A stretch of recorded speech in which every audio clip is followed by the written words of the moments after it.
Entonces, según datos oficiales de la Defensoría del Pueblo, entre 2006 y 2013 ocurrieron 30 muertes dentro de recintos militares, entre conscriptos, cadetes, oficiales, soldados de tropa y una enfermera. En ninguno de los procesos por estos casos se llegó a tener una sentencia para los responsables. En el mismo periodo, la cantidad de denuncias por violencia alcanzaban los 1000 casos. El principal motivo era el excesivo rigor de los ejercicios de entrenamiento y de la dureza de los castigos impuestos, que en muchos casos llegaron hasta la tortura, según la versión de los denunciantes. Las Fuerzas Armadas son instituciones identificadas con el machismo. Hemos hecho esta pregunta en nuestro sondeo y quiero invitarlos a que veamos qué es lo que nos han respondido.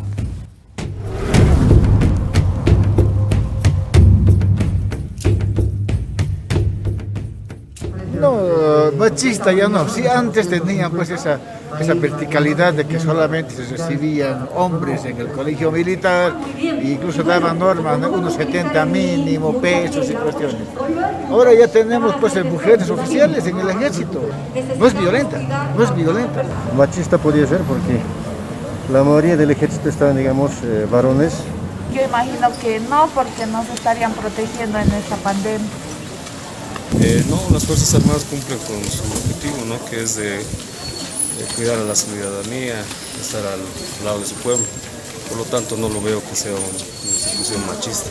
Yo creo que sí, aún hay un poco de machismo, bueno, no como antes, ¿no? Pero porque ya se ha aumentado, digamos, que las mujeres pueden entrar al PRE, hay mujeres policías, hay mujeres representando a ese sector, pero aún hay violencia, maltrato porque ellos son fuertes. Aún tenemos altos índices de maltrato, de machismo, que son directamente ligadas a las Fuerzas Armadas y policiales.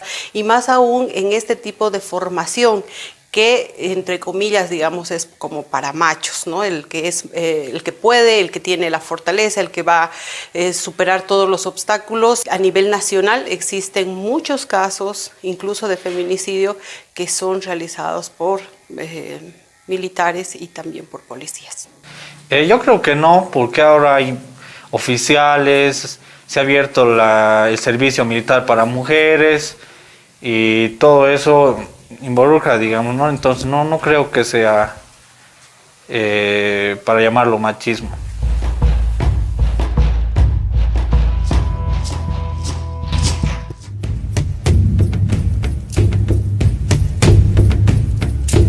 Estamos tratando de profundizar e invitarnos entre todos ustedes que están en sus hogares a un sano debate en relación a estos imaginarios que se construyen a partir de la existencia de Fuerzas Armadas.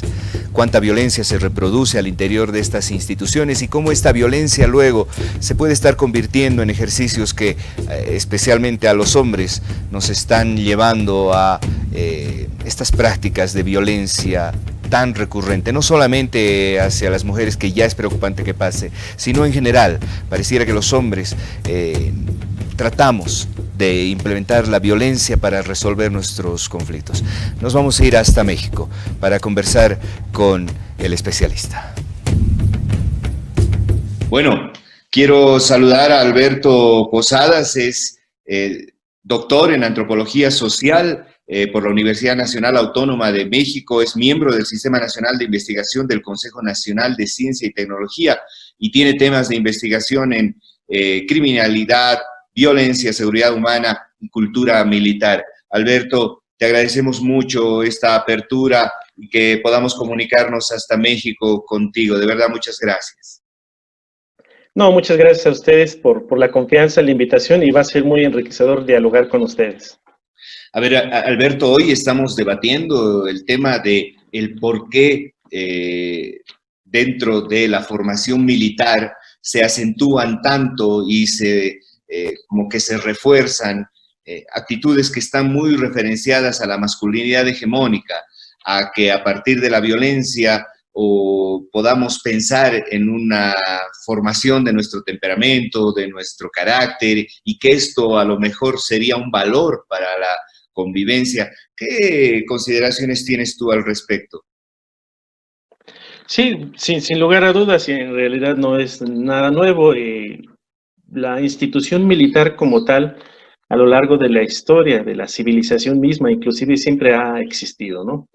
Desde que el factor seguridad es una necesidad básica de cualquier grupo, cualquier sociedad, debe de existir un grupo que tenga un perfil adecuado en su formación para cumplir esta función que es la seguridad, para proteger a la sociedad en cuestión. Pues un elemento muy allegado, y lo acabas de mencionar hace un momento, Ángel, es la masculinidad misma, ¿no? Que hoy en día estamos viviendo procesos muy interesantes porque cada vez, al menos en lo que es América Latina, cada vez se integran mujeres a las Fuerzas Armadas, y aquí hay como una cuestión que entra en discusión y que da mucho para los científicos sociales en los debates de qué manera una mujer enfrenta sus propias percepciones sobre qué es lo femenino, lo masculino bajo un esquema binario, ¿no?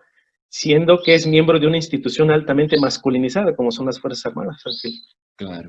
Ahora, Alberto, a partir de esto, y solamente para comprenderlo, es que a partir de toda esta descripción que nos haces del arquetipo del guerrero que se refuerza a partir de la formación militar, donde debe ser el valiente, debe ser el guerrero, debe ser el que soporta, el que resiste, el que no se rinde, por lo tanto, no puedes ni mostrar debilidad, no puedes llorar, no puedes mostrar tu sensibilidad, no puedes mostrarte vulnerable. ¿Cómo a partir de esto se puede separar las aguas de lo que significa un guerrero que desde luego no está yendo a conversar ni a socializar con su enemigo, pero cómo estas prácticas luego se reproducen en violencia explícita contra las mujeres, la forma que tenemos los hombres de resolver nuestros problemas a partir de la violencia y la reacción o el pulso de inmediato de defensa a partir de lo físico? Claro, para antes de entrar de lleno a la respuesta de tu planteamiento, hay una diferencia entre un guerrero y un militar, ¿no? El guerrero lo hace por principio, de una manera como ética, espiritual, ¿no? Por valores propios, por convicciones. El militar también, pero el militar también tiene una remuneración económica y pertenece a una sociedad cuyo ingreso le permite un nivel de vida, le permite satisfacer sus necesidades. El guerrero es más místico, el militar es un tanto más profesional. Con esta diferencia, entre ambos hay como distintas intensidades en las masculinidades, pero de principio la masculinidad, al menos en la persona que es profesional o versado en el manejo de las armas, sean primitivas o sean desarrolladas, la masculinidad es muy necesaria. Sin embargo, un dato también muy digno de rescatar, al menos en la etnografía que yo realicé en el Colegio del Aire, que es la institución que forma a los miembros de la Fuerza Aérea Mexicana. Hoy en día las nuevas generaciones de hombres, de los varones, siendo militares, ya poseen algunos elementos muy interesantes que demuestran que están abiertos a cuestionar sus masculinidades. ¿Qué va a suceder con los militares de aquí a unos años, siendo que los mismos miembros de ingreso, de entrada, ya tienen estos elementos de mayor apertura a estos temas de equidad? Es una pregunta que se va a resolver en unos años y va a valer la pena volverlo a traer al debate, ¿no? A la reflexión. Ahora, Alberto, ¿cómo se lee la presencia de las mujeres en el ámbito militar? Porque uno pensaría que las mujeres y su incursión en la vida militar habría sido una oportunidad como para justamente establecer estos conceptos de los cuales tú nos hablas, a partir de la generación de equilibrios, de fuerzas equilibradas al interior de los ejércitos. Pero existen muchas teorías que hablan de que en realidad la mujer se masculiniza cuando ingresa a la vida militar. ¿Qué conceptos tienes, qué criterios tienes en relación a esto? Y algo muy interesante, al menos de lo que yo pude rescatar hace 4 años, aproximadamente 3-4 años, donde todavía estaba levantando datos, de lo que yo pude rescatar a partir de esta investigación, sí hay actitudes de acoso sexual, claro que lo hay, también hay actitudes de misoginia, también lo hay Hay actitudes de acoso laboral, sí lo hay, pero no es una cuestión sistematizada, son a partir de espacios individuales, ¿no? Donde se ejercen estos microespacios de poder, estos micromachismos, ¿sí? En lo personal, en el contacto directo. Pero por otro lado, también de lo que rescaté en los diarios, en las entrevistas, también ellas testimonian que tienen compañeros, pueden ser directivos, profesores o cadetes, que las apoyan, o sea, que ellos están de acuerdo que se les debe dar una oportunidad para que se desarrollen como personas, como mujeres militares, como profesionistas militares que son en el manejo de las armas. Entonces, tanto me dicen, este oficial es muy misógino, me hace comentarios muy machistas, ¿no?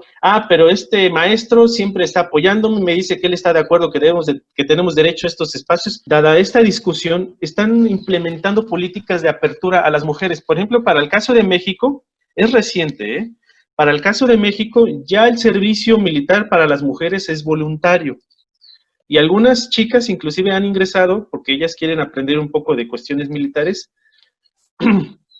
es voluntario, pero eso no quita el dedo en la llaga, hay que seguir discutiéndolo, ¿eh? Hay que seguir hablando sobre este derecho básico que tenemos a disentir. O sea, si yo considero que no estoy de acuerdo con que debo de prestar el servicio, el servicio militar, perdón, a mi propio país, por cuestiones políticas, ideológicas, por principios personales, valores, debo de tener ese derecho. Al menos para el caso de México, te hablo, en este caso particular, todavía no existe ese derecho, pero me parece que sí se tiene que seguir dialogando en este sentido.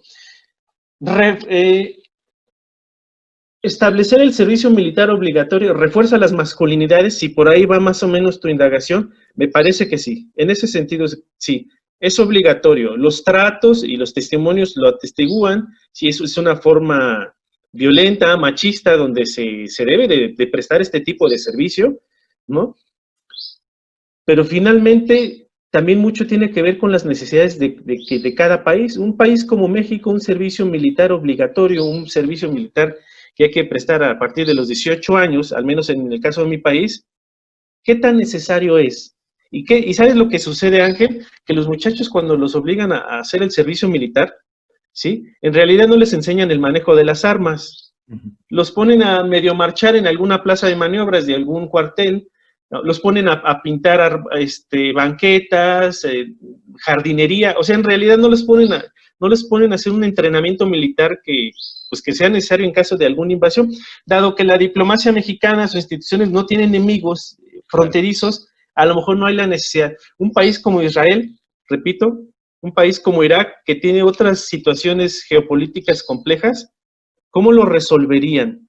Y de ello, los académicos debemos estar en constante diálogo con las autoridades, con los militares inclusive, pues para ver de qué manera esas personas que tienen todo ese derecho a disentir, cómo encajarían a partir de los requerimientos de ese país, pero también de ese derecho humano de disentir, decir, no, yo tengo una objeción de conciencia y considero que no tengo el deber de realizar este tipo de servicio, ¿no?